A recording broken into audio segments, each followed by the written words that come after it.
আজকে রান্না করতে করতেই তোমাদের ভিডিওটা দিয়ে দিচ্ছি। হ্যাঁ, আর কালকে তোমাদের তাল দেখিয়েছিলাম, সেই তালের বড়া করেছিলাম, তালের ফুরুলি। তা সবাইকে দিয়ে এই কটাই রয়েছে, তোমাদের দেখালাম। তোমার কাকু তো খুব পাকা কলা এনেছিল, খুব নরম হয়েছে, তাতে একটু আটাও দিয়েছিলাম, খুব ভালো হয়েছিল। আচ্ছা দেখাই ভাত। এই ভাত কিন্তু আবার খুব ভোরে হয়েছে, কারণ পিটুর কাল রাত্রিরে ভাত ছিল না, ওর জন্য রাত্রি দুটো করে ভাত রাখি। কাল ভাত ছিল না, মাছ ছিল। সকালবেলা উঠে মুখের দিকে তাকিয়ে রয়েছে, তারপরে না চান করে এসে ঠাকুর দিয়েই ভিজে কাপড় বলতে গেলে সেই অবস্থা ও ভাত বসিয়ে দিয়েছি। একদম ভাত ঠান্ডা বড় হয়ে গেছে, যাকে কোনো অসুবিধে নেই, গরমকাল। আচ্ছা, টকের ডাল বলতে এটা হচ্ছে তেঁতুল দিয়ে টক ডাল করেছি। এই যে গোটা গোটা তেঁতুল রয়েছে, আমার মেয়ে আবার তেঁতুল বেশি টক খেতে পারে না, ওই জন্য গোটা রয়েছে। বাবা একটা চটকে নেবে, আমি একটা চটকে নেবো।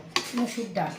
আচ্ছা, এই ডালের সঙ্গে আলু চোখা, এতে শুকনো লঙ্কা, পেঁয়াজ, রসুন না পেঁয়াজ, জিরে সমস্ত দিয়ে আলু চোখা করেছি। পেঁয়াজি, এটা তো সাধারণত রাতের পেঁয়াজি। পেঁয়াজি। আর তারপরে এটা দেখাই, এই যে এইটা করেছি শাপলা ফুলের বড়া। পুরো ফুলটাকে ধরে ভেজে দিয়েছে। হ্যাঁ হ্যাঁ হ্যাঁ, শাপলা ফুলের বড়া করেছি।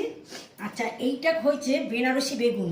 এই রেসিপিটা তোলা আছে, আপনাদের দিয়ে দেবো। তুমি এমনি একটু বলে দাও। আচ্ছা, এই বেগুনটা প্রথমে লম্বা লম্বা করে কেটে আমি 10 মিনিটের জন্য নুন দিয়ে ভিজিয়ে রেখেছিলাম। তারপরে যেই 10 মিনিট হয়ে গেল, তারপরে কড়াইয়ে আমি একটু মানে সর্ষের তেল দিয়ে 5 ফোড়ন দিয়ে এই জল ঝরিয়ে বেগুনটা আগে তার আগে দিলাম আদা আর কাঁচা লঙ্কা বেটে ভালো করে ওটাকে নরম মানে তেলটা যতক্ষণ না ছাড়ছে মরা আছে বসিয়ে রেখেছিলাম। যখন খুব সুন্দর গন্ধ বেরোবে দেখবেন, তখন বেগুনটা দিয়ে দেবেন, দিয়ে ওতে নুন আর হলুদ দিয়ে নাড়াচাড়া করে মরা আছে বসিয়ে রাখবেন। মরা আছে আর ওই যে তেল আছে, মশলা আছে, তাতেই ভাজা হয়ে যাবে।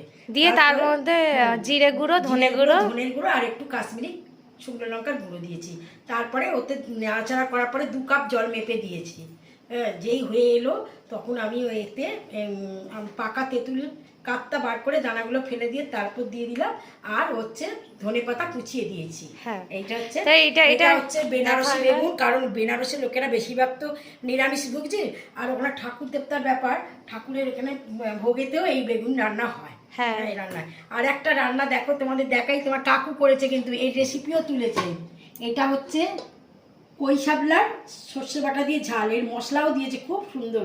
এই রান্নাটা আমি খুব একটা ভালো করতে পারতাম না, এখন অনেকক্ষণ আগে করেছে বলেছে শাপলা মামলা তো নেতিয়ে পড়ে, খুব গন্ধ বেরোচ্ছিল, খুব আমাকে একটু তোমার কাকু চাপতে দিয়েছিল। খুব ভালো রান্না কথাবার্তা। তোমার কাকুর মাছ যদি তোমাদের পছন্দ হয়ে থাকে, তাহলে একটা লাইক করে দেবে, একটা সাবস্ক্রাইব করে দেবে। নমস্কার।